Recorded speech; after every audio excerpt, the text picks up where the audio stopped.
Hello students, how are you? Welcome back. बेटा ਆਪਾਂ start किया सी वॉक एरिया ਦੇ ਵਿੱਚ ਆਪਾਂ ਸੈਕਸ਼ੂਅਲ ਰਿਪਰੋਡਕਸ਼ਨ ਪੜ੍ਹ ਰਹੇ ਸੀਗੇ on the basis of position of sex organs.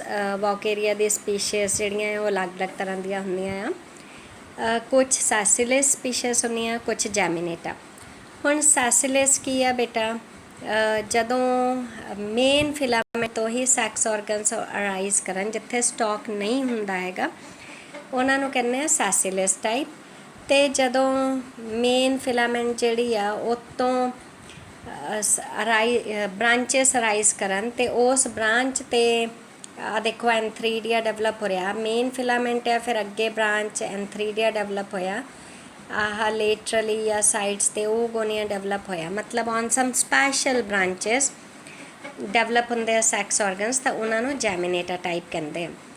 ਹੁਣ ਜਿਹੜਾ ਇੰਪੋਰਟੈਂਟ ਹੈ ਉਹ ਅਸੀਂ ਪੜ੍ਹਨਾ ਹੈ ਡਿਵੈਲਪਮੈਂਟ ਆਫ ਓਗੋਨੀਅਮ। ਤਾਂ ਬੇਟਾ ਡਿਵੈਲਪਮੈਂਟ ਆਫ ਓਗੋਨੀਅਮ ਜਿਹੜਾ ਹੈ ਉਹ ਵੈਰੀ ਈਜ਼ੀ ਆ, ਕੁਛ ਨਹੀਂ ਹੈਗਾ। ਦੇਖੋ ਆ ਮੇਨ ਪਲਾਂਟ ਆ ਜਾਂ ਵੌਕੇਰੀਆ ਆ, ਇਹਦੇ ਵਿੱਚ ਆਹ ਜਿਹੜਾ ਫਿਲਾਮੈਂਟ ਆ ਥੋੜ੍ਹਾ ਜਿਹਾ ਪ੍ਰੋਟਰੂਡ ਕਰਦਾ ਆ, ਫਿਰ ਹੋਰ ਪ੍ਰੋਟਰੂਡ ਕਰੂਗਾ, ਹੋਰ ਵਧੂਗਾ, ਤਾਂ ਇਸ ਤਰ੍ਹਾਂ ਦਾ ਓਵਲ ਇੱਕ ਸਟਰਕਚਰ ਡਿਵੈਲਪ ਹੁੰਦਾ ਆ।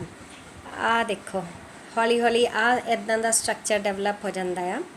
ਅਤੇ ਹੁਣ ਜਿੰਨੇ ਵੀ ਪੇਰੈਂਟ ਦਾ ਇੱਥੇ ਪ੍ਰੋਟੋਪਲਾਜ਼ਮ ਆ, ਸੌਰੀ ਪੇਰੈਂਟ ਦਾ ਪ੍ਰੋਟੋਪਲਾਜ਼ਮ ਆ, ਨਿਊਕਲੀਆਈ ਆ, ਆਇਲ ਡ੍ਰੌਪਲੇਟਸ ਆ, ਉਹ ਸਾਰੇ ਇੱਥੇ ਮੂਵ ਕਰ ਜਾਣੇ ਆ।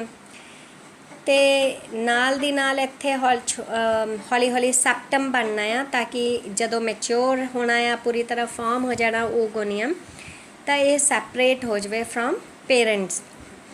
ਹੁਣ ਨਾਲ ਦੀ ਨਾਲ ਕੀ ਹੋਣਾ ਆ ਕਿ ਜਿੰਨਾ ਕੰਟੈਂਟ ਇੱਥੇ ਗਿਆ ਸੀ, ਪ੍ਰੋਟੋਪਲਾਜ਼ਮ, ਨਿਊਕਲੀਆਈ, ਆਇਲ ਡ੍ਰੌਪਲੇਟਸ ਵਗੈਰਾ, ਸਿਰਫ ਸਿੰਗਲ ਇੱਕ ਐਗ ਨਿਊਕਲੀਅਸ ਜਿਹੜਾ ਇੱਥੇ ਰਹਿ ਜਾਣਾ ਆ। ਬਾਕੀ ਸਾਰਾ ਜਿਹੜਾ ਮਟੀਰੀਅਲ ਆ ਉਹ ਵਾਪਸ ਪੇਰੈਂਟ ਦੇ ਵਿੱਚ ਆ ਜਾਣਾ ਆ, ਅਤੇ ਜਾਂ ਉਹ ਡੈਮੇਜ ਹੋ ਜਾਣਾ, ਡਿਸਇੰਟੀਗ੍ਰੇਟ ਹੋ ਜਾਣਾ ਆ, ਡੀਜਨਰੇਟ ਹੋ ਜਾਣਾ ਆ।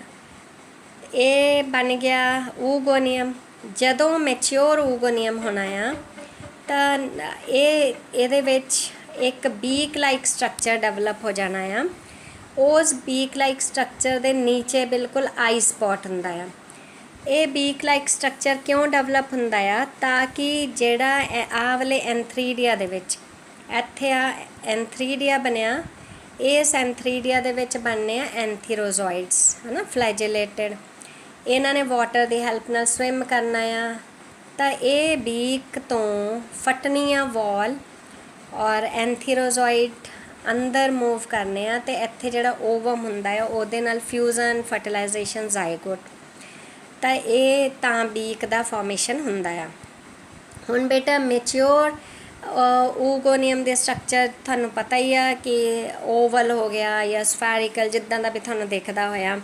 It has beak, it has eye spot ਜਾਂ ਰਿਸੈਪਟਿਵ ਆਈ ਸਪੌਟ ਅਸੀਂ ਕਹਿ ਸਕਦੇ ਹਾਂ। ਨਿਊਕਲੀਆਈ ਇਹਦੇ ਵਿੱਚ ਪ੍ਰੈਜ਼ੈਂਟ ਹੁੰਦਾ ਆ, ਕ੍ਰੋਮੈਟੋਫੋਰਸ ਪ੍ਰੈਜ਼ੈਂਟ ਹੁੰਦੇ ਆ, ਆਇਲ ਡ੍ਰੌਪਲੇਟਸ ਪ੍ਰੈਜ਼ੈਂਟ ਹੁੰਦੇ ਆ। ਸੋ ਇਹ ਜਿਹੜਾ ਮੈਚਿਓਰ ਓਗੋਨੀਅਮ ਦਾ ਸਟਰਕਚਰ ਤੁਸੀਂ ਆਰਾਮ ਨਾਲ ਲਿਖ ਸਕਦੇ ਹੋ। ਆਹ ਵਾਲਾ ਡਾਇਗਰਾਮ ਵੈਰੀ ਇੰਪੋਰਟੈਂਟ ਹੈ। ਡਾਇਗਰਾਮ ਸਾਰੇ ਆ ਇੰਪੋਰਟੈਂਟ ਹੈ, ਆ ਵੀ ਇੰਪੋਰਟੈਂਟ ਹੈ, ਪਿੱਛੇ ਵੀ ਮੈਂ ਤੁਹਾਨੂੰ ਦੱਸਦੇ ਸੀ। ਸਾਰੇ ਡਾਇਗਰਾਮਸ ਤੁਸੀਂ ਬਣਾਉਣੇ ਆ ਸੇਮ ਵੇ ਜਿੱਦਾਂ ਹੁਣ ਓਗੋਨੀਅਮ ਦਾ ਡਿਵੈਲਪਮੈਂਟ ਸੀਗਾ, ਇੱਦਾਂ ਹੀ ਐਂਥਰੀਡੀਆ ਦਾ ਡਿਵੈਲਪਮੈਂਟ ਆ। ਐਂਥਰੀਡੀਅਮ ਜਿਹੜਾ ਉਹ ਮੇਲ ਰਿਪਰੋਡਕਟਿਵ ਔਰਗਨ ਆ। ਇਹ ਵੀ ਐਸਾ ਲੇਟਰਲ ਆਊਟਗਰੋਥ ਡਿਵੈਲਪ ਹੁੰਦਾ ਇਨ ਦਾ ਮੇਨ ਫਿਲਾਮੈਂਟ।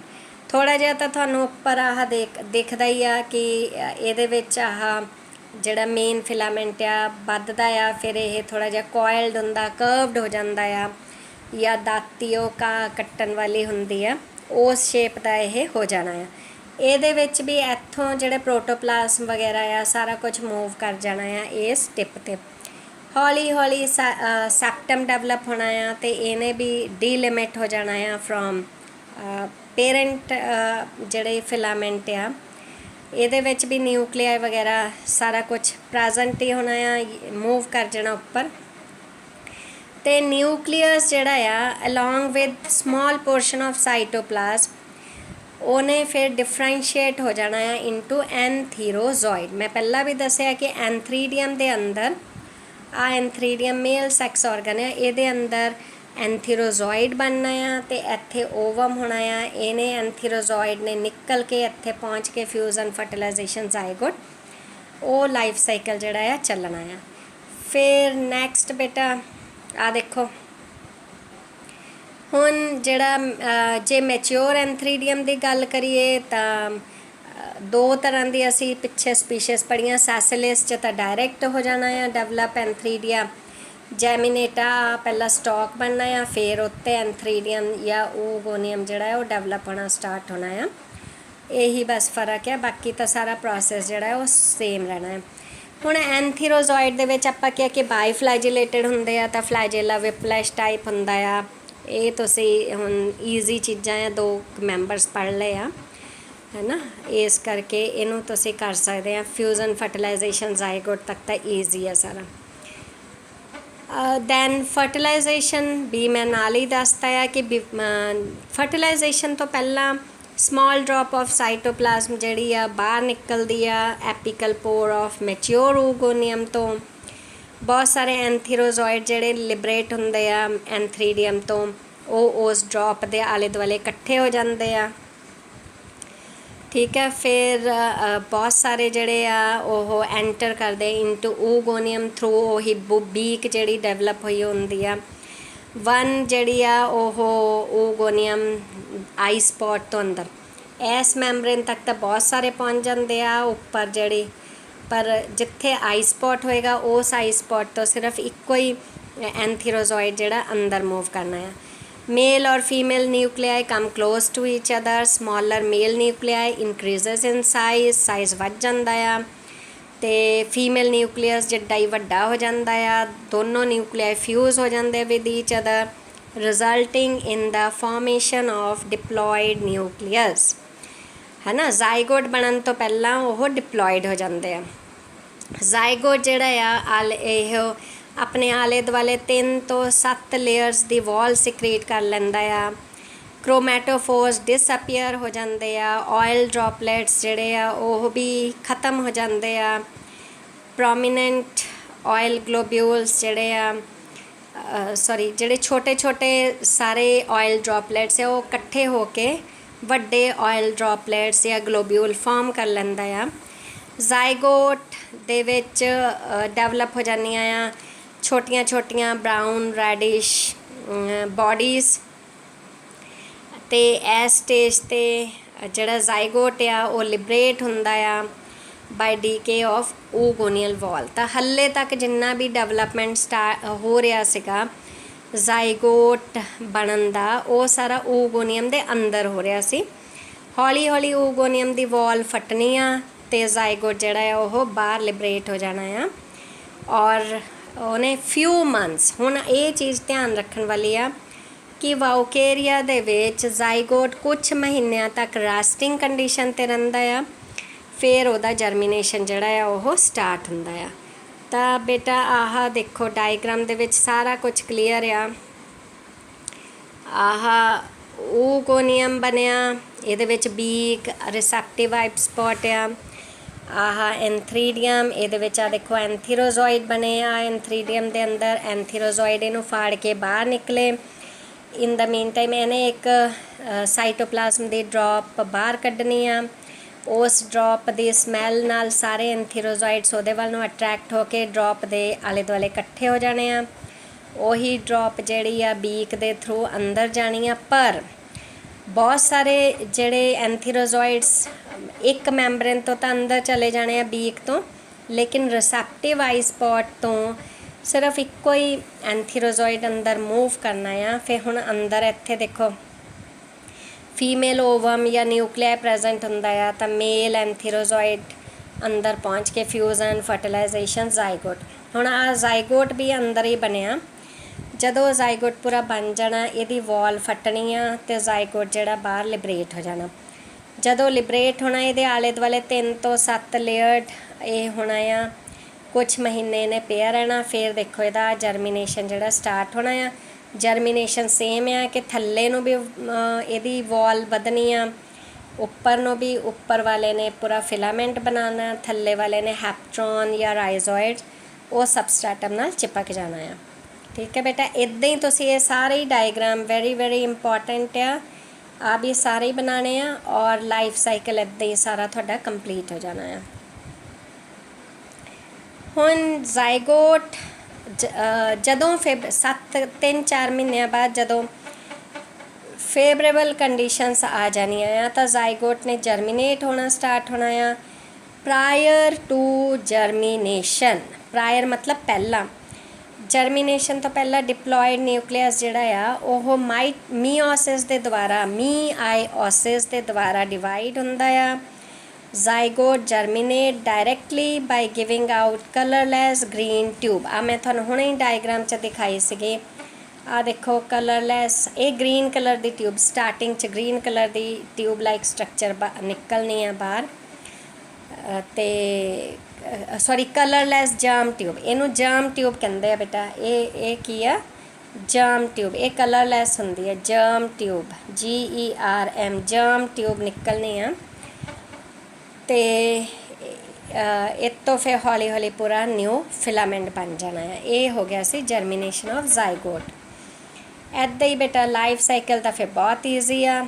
ਜਿੰਨੇ ਡਾਇਗਰਾਮਸ ਤੁਸੀਂ ਹੱਲੇ ਤੱਕ ਦੇਖੇ ਆ, ਬਣਾਏ ਆ, ਪਿੱਛੇ ਪੜ੍ਹੇ ਆ, ਉਹੀ ਡਾਇਗਰਾਮ ਬਣਾਉਣੇ ਆ ਤਾਂ ਲਾਈਫ ਸਾਈਕਲ ਜਿਹੜਾ ਕੰਪਲੀਟ ਹੋ ਜਾਣਾ।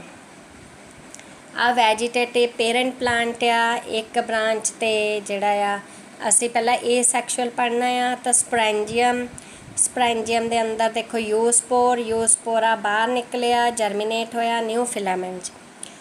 ਫਿਰ ਦੂਸਰੀ ਤਰਫ ਇੱਕ ਫਿਲਾਮੈਂਟ 'ਤੇ ਜਿਹੜਾ ਆ ਆ ਦੇਖੋ ਇੱਕ ਫਿਲਾਮੈਂਟ 'ਤੇ ਐਂਥਰੀਡੀਅਮ ਤੇ ਓਗੋਨੀਅਮ ਡਿਵੈਲਪ ਹੋ ਰਹੇ ਆ। ਐਂਥਰੀਡੀਅਮ 'ਚ ਐਂਥੀਰੋਜ਼ੋਇਡਸ, ਓਗੋਨੀਅਮ 'ਚ ਓਵਮ, ਫਿਊਜ਼ਨ ਫਰਟੀਲਾਈਜੇਸ਼ਨ ਆ ਜ਼ਾਈਗੋਟ ਬਣ ਗਿਆ। ਜ਼ਾਈਗੋਟ ਬਾਹਰ ਲਿਬਰੇਟ ਹੋਇਆ, ਜਰਮੀਨੇਟ ਹੋਇਆ, ਮੀਓਸਿਸ ਹੋਇਆ, ਤੇ ਆ ਇਹਦਾ ਜਰਮੀਨੇਸ਼ਨ ਸਟਾਰਟ ਹੋ ਕੇ ਨਿਊ ਫਿਲਾਮੈਂਟ ਆ ਪੂਰਾ ਫੇਰ ਬਣ ਜਾਣਾ ਆ। ਤਾਂ ਇਹ 8 ਸ਼ੇਪ ਸਾਈਕਲ ਆ। 8 ਸ਼ੇਪ ਮਤਲਬ ਪਹਿਲਾਂ ਦੇਖੋ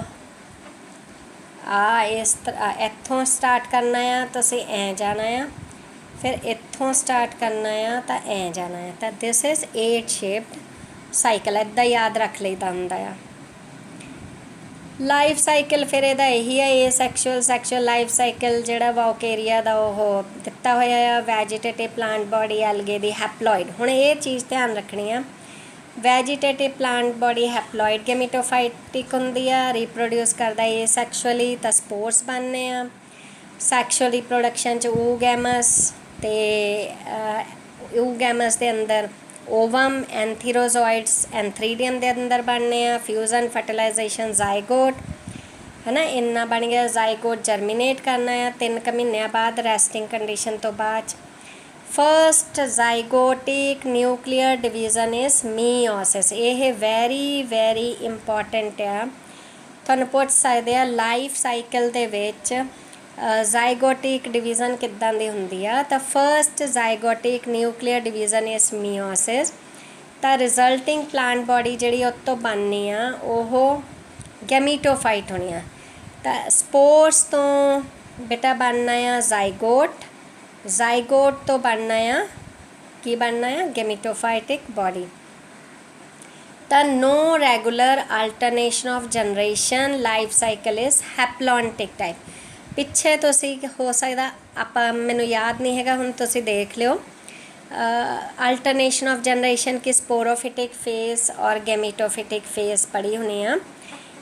ਵਾਊਕੇਰੀਆ ਦੇ ਵਿੱਚ there is no alternation of generation, ਮਤਲਬ ਇਹ ਨਹੀਂ ਹੈਗਾ ਕਿ ਸਪੋਰੋਫਿਟਿਕ ਫੇਸ ਆਊਗੀ ਫਿਰ ਗੈਮੀਟੋਫਿਟਿਕ ਫੇਸ ਆਊਗੀ। ਦੋਨੋਂ ਫੇਸਿਸ ਆਪਣਾ ਕੰਮ ਕਰੀ ਜਾ ਰਹੀਆਂ, ਇਹ ਸੈਕਸ਼ੁਅਲ ਰੀਪਰੋਡਕਸ਼ਨ ਅਤੇ ਸੈਕਸ਼ੁਅਲ ਰੀਪਰੋਡਕਸ਼ਨ ਦੇ ਫਾਰਮ ਵਿੱਚ। ਇਸ ਕਰਕੇ ਲਾਈਫ ਸਾਈਕਲ ਜਿਹੜਾ ਆ ਉਹ ਹੈਪਲੋਨਟਿਕ ਟਾਈਪ ਆਫ ਲਾਈਫ ਸਾਈਕਲ ਆ। ਠੀਕ ਹੈ ਬੇਟਾ, ਪੜ੍ਹ ਲਿਓ। ਨਹੀਂ ਸਮਝ ਆਇਆ ਤਾਂ ਦੁਬਾਰਾ ਪੁੱਛ ਲਿਓ। ਆ ਪਿੱਛੇ ਮੈਂ ਬੁੱਕ ਦੀ ਫੋਟੋ, ਕੁਐਸਚਨਸ ਦੀ ਫੋਟੋਕਾਪੀ ਹੈ, ਦਿਲ ਕੀਤਾ ਪੜ੍ਹ ਲਿਓ। ਅਤੇ ਨਹੀਂ ਸਮਝ ਆਇਆ ਦੁਬਾਰਾ ਪੁੱਛ ਲਿਓ। ਟਿਲ ਦੈਨ ਗੁੱਡ ਬਾਏ ਬੇਟਾ।